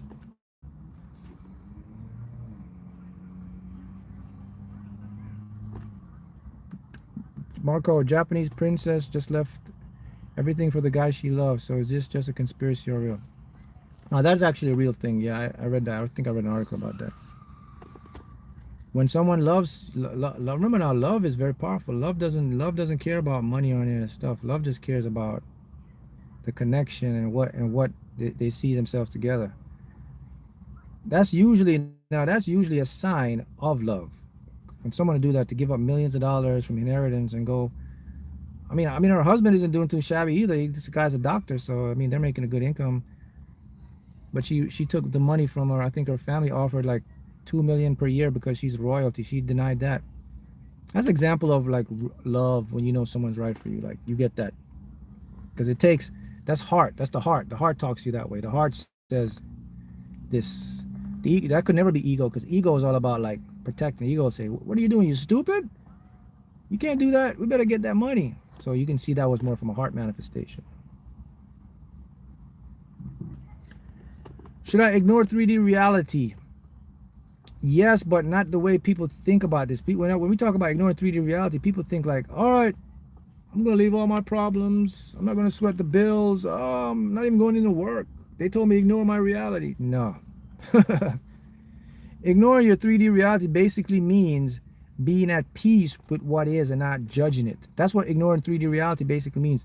I'm in it, but I'm not affected by it. It is what it is right now, and I'm just manifesting my new 5D reality. That's what ignoring your reality means. It means not taking it. Remember, Mark goes back to it again. Not taking it personal. I don't take it personal. It doesn't own me. I ignore it. That's what you call ignoring it. When you don't take it personal, that's when the manifestation, boom, comes in, man. Not reacting. Have you watched the film Free Guy? Yes, I watched it because of someone here on a live like a month ago recommended me to watch it, and it was exactly on point about what I talk about, the matrix mentality and people, or what you call NPCs, bots. Go watch it. It sums up all this stuff. And that's, the movie Free Guy is an example of what I'm talking about, how the matrix is crumbling. Because before, you usually could get all your information from a main source, like the main. But now, because the matrix is crumbling, you have all these glitches. By the way, a glitch is a light worker. A glitch is like the good stuff. When you find motivation or like things that help you, that's called a glitch. So I mean, you are a glitch. If you're doing like light working stuff or positive stuff, you're a glitch. So glitches are constantly going to happen, and the glitches are what will shut the matrix down. Just like a computer, if you have too much glitch in your computer software, the program has to crash. That's just how it works. Same thing with matrix. So now, because we have internet, you have so much independent creators coming up. People are making their own money. They're starting their own film industry. They're starting their own streaming service. So now they're putting out their truth and their ideas of what they see the world as. And Free Guy is an example of that. Like the Matrix is an example of that. See, these people are creating their own identity and showing you the truth. But remember, they can show you the truth, but if you're not aware to know it's the truth, then you're going to still be blind.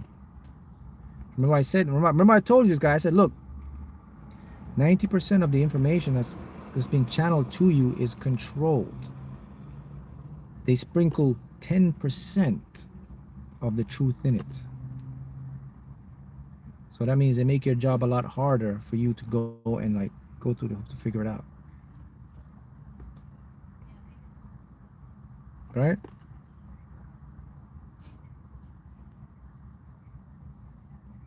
Someone says, do I think the boop affects, the what you call it, affects your ability to manifest?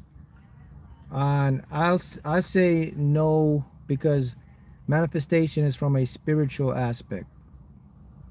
And remember, it's about your perception and your belief. Now, remember, you can create what's called the what? Placebo effect in your body.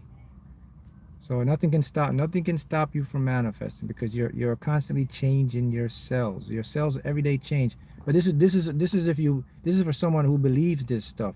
And if you believe this and have an open mind and you see it, then it won't affect you from manifesting. But if you don't believe it and you believe that it's going to stop you from manifesting, it will, because your cells will listen to you.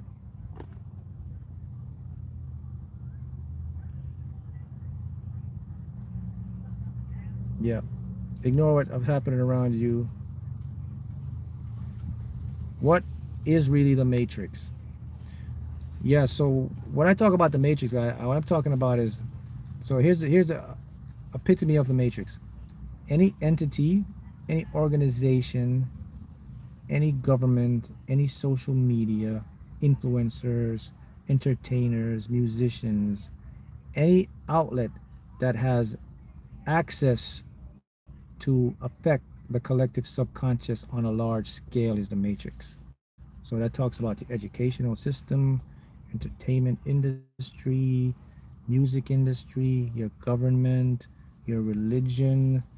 That's the matrix, because they have access to you. They control information. They control things that you see every day. That's the matrix. And unfortunately, people who have control, they go over control. They kind of put things on their agenda or their image.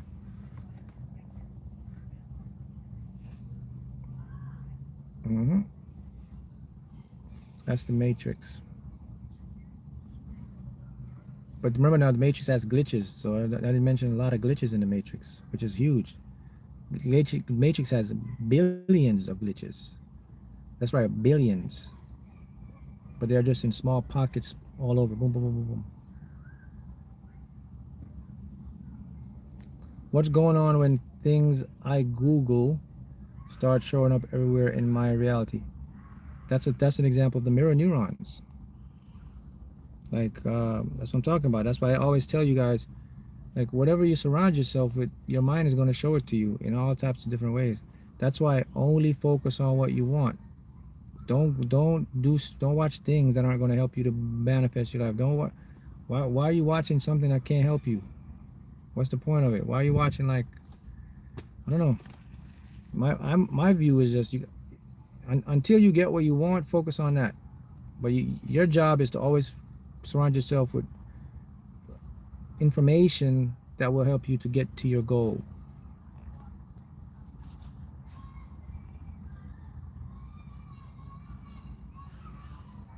Right?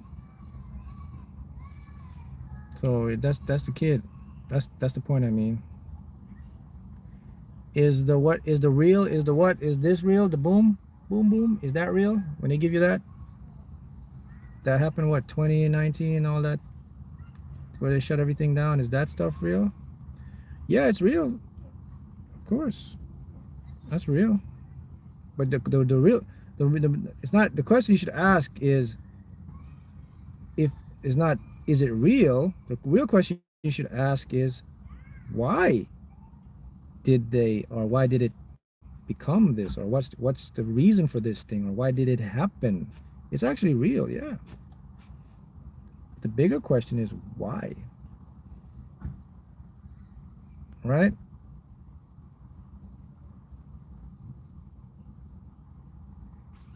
Someone says Neville Goddard's technique and yours are not the same, right?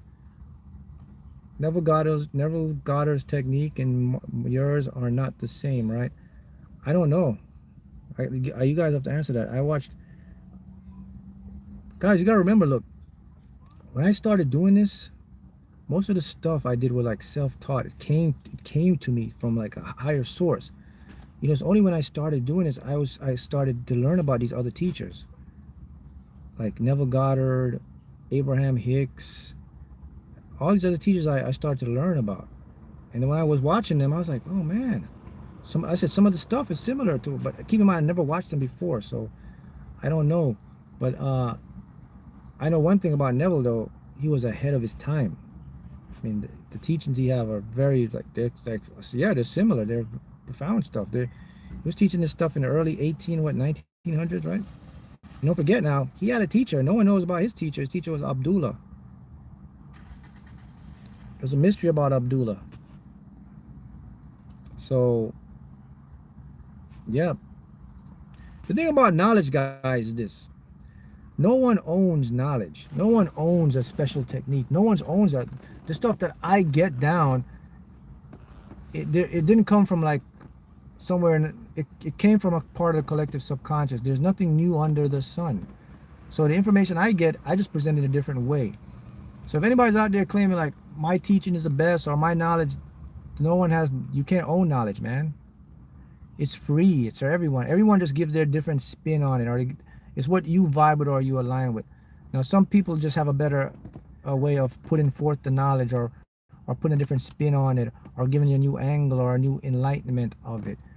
But all teachers, pretty much, if they're teaching spirituality, they're basically teaching in accordance to how they view it as for themselves. But there's no like the best teacher out there. Nothing goes like that. Everyone just has a gift that they're good at, a certain part of the gift. And if anyone tells you they're the best spiritual teacher, that's the ego. That's a big sign that they're not. You cannot own knowledge. It's free.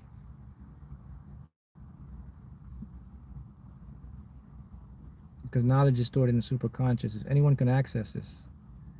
You just have to know how to plug in. Once you plug in, then you can. The thing about me, guys, is like my material, I deliver it in an easy to understand way. I make it simple for you to understand. I think that's my gift. My gift is the ability to take something that's very difficult or people call hard to understand, and I make it in a way that you can implement it in your life. It's like you can understand. It's like we're having a conversation. I make it in an everyday conversation. That's my gift. The ability to take something like really like complex and just make you understand it. That is a gift.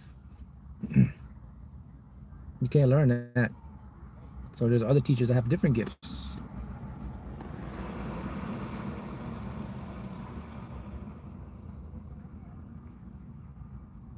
Yeah, Nikola Tesla said that there is a core in the earth which gives all information to him, and so he gets to know things before time. What's your opinion on that? Yeah, when Nikola Tesla was referring to the earth, when I remember now, the earth is what? Part of us, right? We're connected to the earth. So the heart, just like we have a heart, the earth has a heart, the core of the earth. So that will be akin to like the superconscious, the heart of the earth, the knowledge of the earth. So that's what Nikola Tesla was referring to. I believe that was, he was talking about plugging into that superconscious.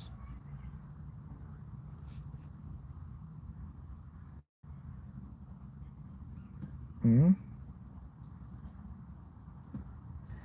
People need to look within and stop looking for others to idolize.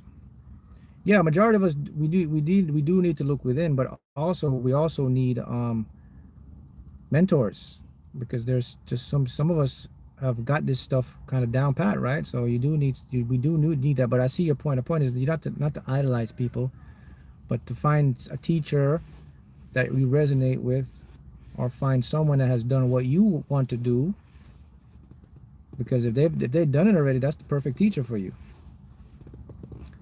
So you want to find a teacher or a mentor that has done the things that you want to do already, because that person can help you, because they have a map. Many of us, we go out there and we follow trends. You don't follow trends. You got to go with like, you got to go with people that resonate with you. That's how it works. Everybody's not for everybody, and that's okay. That's fine.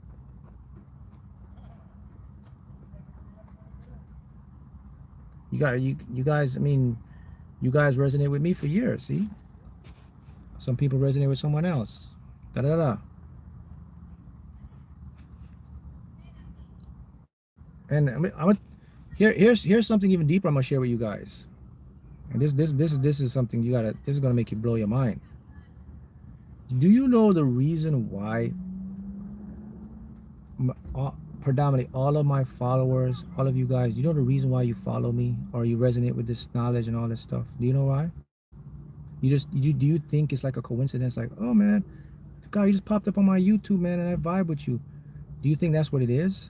That you all of you resonate with? No, you don't. No, you know what? You know what? Let me show you the bigger picture.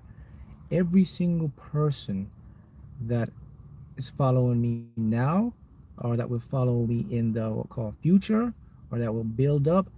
Every person that comes in and knows my teachings, it's because I've met every single one of you in many, many past lives ago.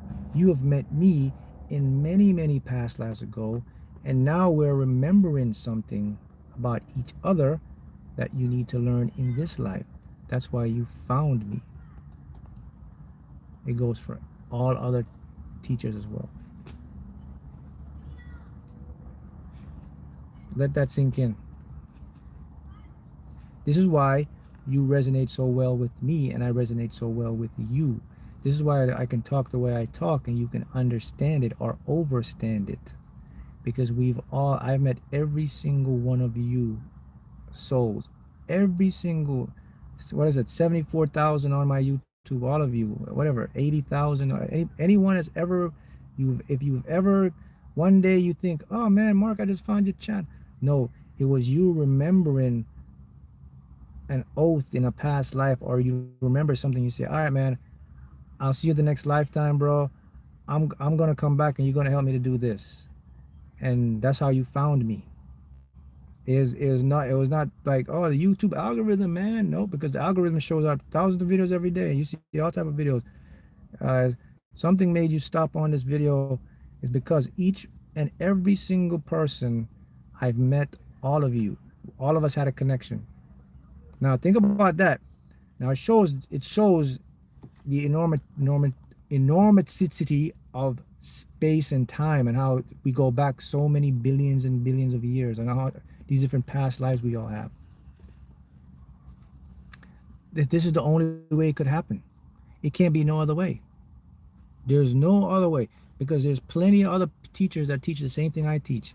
They teach it on a different level, but yet you can't resonate with that. You can't understand it. But when you find me, it just clicks. That's because we've made an agreement. So anyone that's going to find me, and listen, and that goes to the people that come in your life. Every single people you met, me too, it was a past life. And let me show you something deep. It's your subconscious that remembers it. It's not you.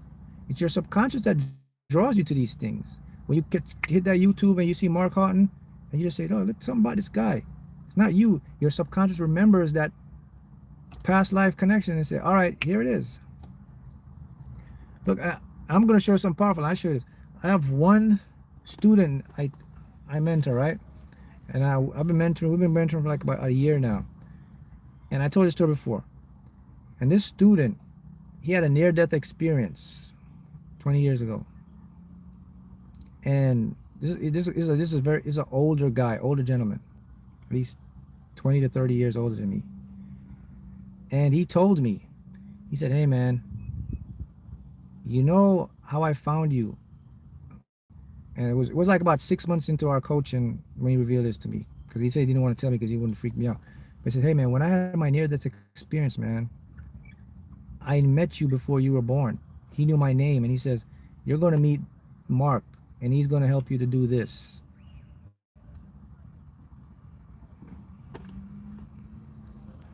And when he said he found me on YouTube, he remembered that. That's what I'm talking about. That's stuff like this. He knew me before I was born, and he knew I was going to help him, mentor him in this time somewhere down the line. I mean, I'm not going to reveal his name. He didn't give me permission to tell like this his name, but I can tell the story because it could be anyone. But yeah, that was very trippy. Okay, we talked about what is the near death and what he learned and what information. It was very powerful, man. And he came back with a lot of gifts. This guy's got like a lot of gifts, man. And I mean, when he had the near death, he definitely crossed over into somewhere, because when he came back, he was highly gifted. Like, I mean, I've never met anyone that he could write. I told him he's gonna write a book, because the way the universe talks to him, the synchronicities he gets, the dreams, the visions, is like you knew that he went into another world and then came back to this world, and he brought something back with him. He brought something back with him that was powerful. That I already knew that, but that was like the icing on the cake when he told me that, because I've already thought about that over, and I was like, you know what? What if everyone you meet, man, you met them in a past life, and because souls, they do have agreements. Souls talks to souls. Souls connect with souls. They say, all right, I want you to help me when I come back. I'm gonna come back as this and da da da. And then we forget that because we have an ego, but your subconscious never forgets it. So and this is why my teaching works so well for so many people, because it's something that we talked about and you're connected to it. That's why it works for you. So that's something for you to ponder.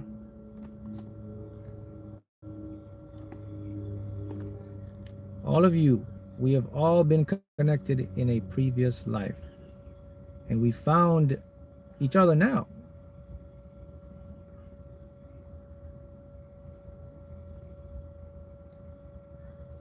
Yeah, that's straight facts. No, the person's not Marcus. Yep, that's what I'm showing you guys. I'm showing you guys that a lot of stuff they took out, like reincarnation, past lives. How you think people can like resonate with certain people without never seeing? How do you think you just see a person one day and you just click? You think that's a coincidence? You think that's the vibe? That's a past life, lots of years ahead. Everyone that comes into your life, and you just know something about a person, like, man, we got a good vibe, man. It's like these people, these people, they know what I'm talking about. They like the stuff I teach and all that. They just get it. They not only you guys get it, man, but you guys put it in your life, man, and then you get like amazing results in your life.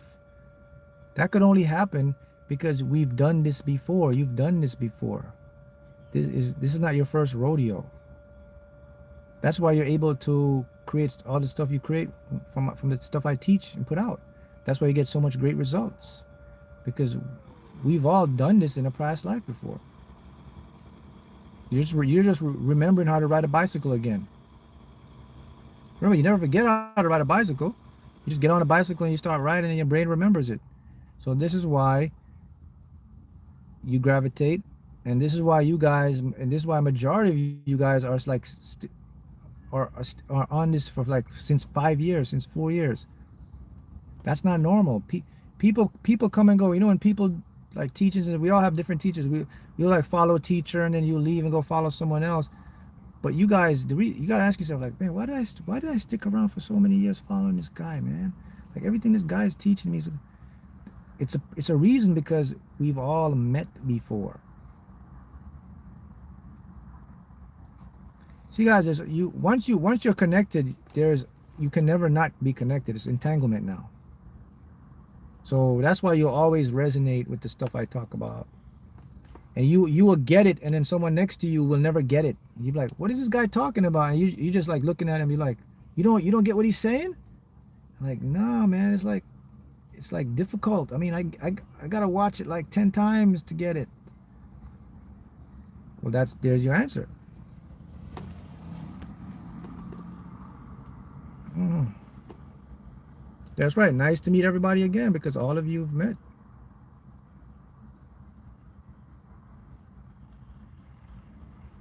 Because we've all been on this rodeo before. And guess what? We're going to do it again. After this line, another line. You're going to keep doing it because once you're connected or entangled with your soul tribe, it never breaks. It's just got a continuation because we all made a pact to learn something. So it goes beyond me. It goes to certain people in your life too. You know, we all have met people. The reason we forget our past lives is just our ego. Our, you know, when I look, the thing is like this: when the soul comes here, when you come here, the higher self comes here first. You know what it says? Because it knows all things and it sees all things. It says, you know what? I can't let you remember all this stuff, man, because your life is going to be boring. What's the fun of I just give you the whole playbook? You won't have it. You won't have the experience of life. You won't grow. You won't learn. So I'm gonna give you amnesia, and you're just gonna play as you go. So it's like a game. I'm not gonna give you the entire playbook. I'm just gonna give you plays every quarter. See that? I'm just gonna give you the play you need to know. So we're gonna run this play. All right, good. We're gonna run that play. I have the entire playbook. But as human beings, remember now, the reason that this is done, the reason why your higher self did this is because it anticipated your ego. Because if you knew your entire life path plan or everything it's going to do or accomplish, your life would be so boring and so toxic because your ego would take over. Some of y'all would probably just be like over crazy, lose all your money, overindulge because you knew all the success you were going to have and your ego was already prepared. So this is why it was done. It was a protective mechanism. And so you give yourself amnesia so that as you go, you remember slowly by slowly. Every soul does that. So everyone that came here, and the amnesia, let me tell you when the amnesia starts. When you start to forget your past life is when you turn 6 years old. Between 6 to, let's say 7 years old is when it cut off, when you really forget. And this is why, who remembers most of their past lives? Kids. From zero, when do they start forgetting about that stuff? 7 or 8 years old. That's when that protective mechanism kicks in. It kicks in when you turn 7 or 8, because that's when the ego develops. So you see, this is why people ask, why does only kids remember reincarnation? Now you know why. Because their soul kicked in that protective mechanism when they become 7 or 8 years old. And you can go see that you can have a kid, a child, and they remember their past lives. And then when they turn 8 or 9 and you ask them, they're like, what? No. I said that? Mom, I don't remember that. Yeah, you did. Oh, well, I don't remember. See? That was done deliberately. You needed to do that. Because if you didn't do that, what's the point of life if you know everything and everything? What's fun is that? What's the joy? Or how are you going to live? You'd be like, man, take me back, man. I want to go back. I want to go to a new world. You didn't want to stay. The thing about life, what makes life so fun is the unknown. You know, the what if, those moments that you just can't plan, and it's just the spontaneous stuff in life, that's what makes life fun.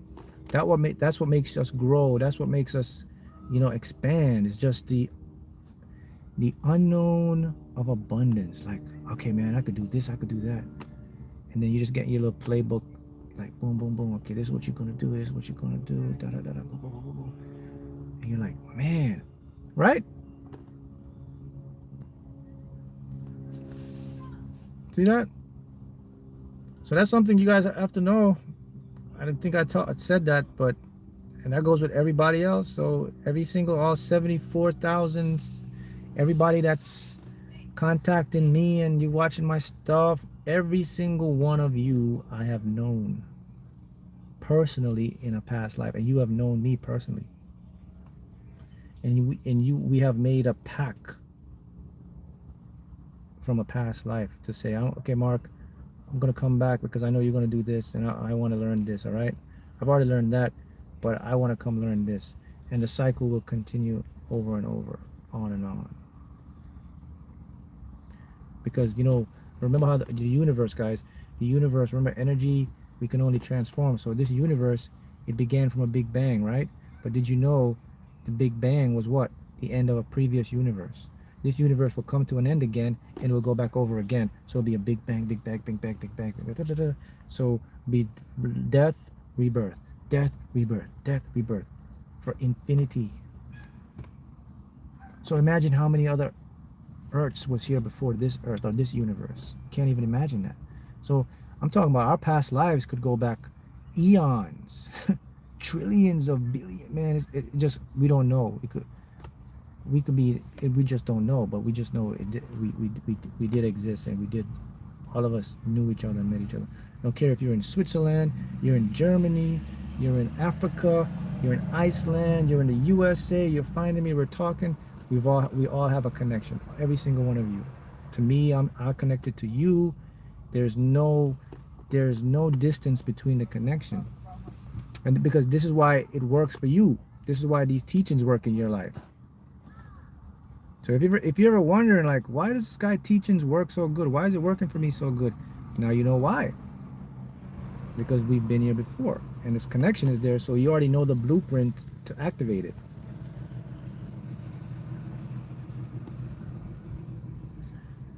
Is it possible to manifest love back in your life? Of course.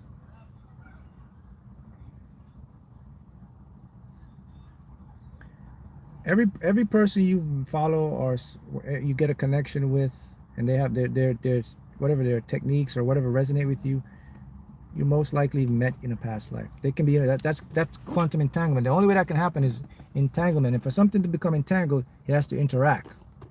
So that has to happen from a past life. Nothing is ever coincidental.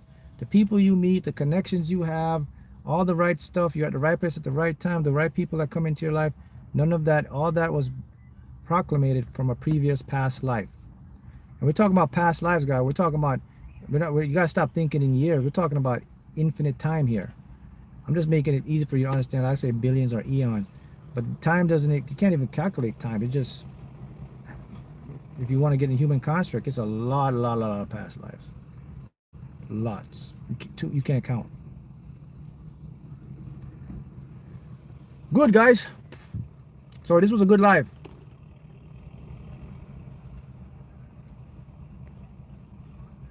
So you guys got some new understanding of how this stuff works, right? So I'm going to end the live, but we're going to get back up again another 2 weeks. See ya.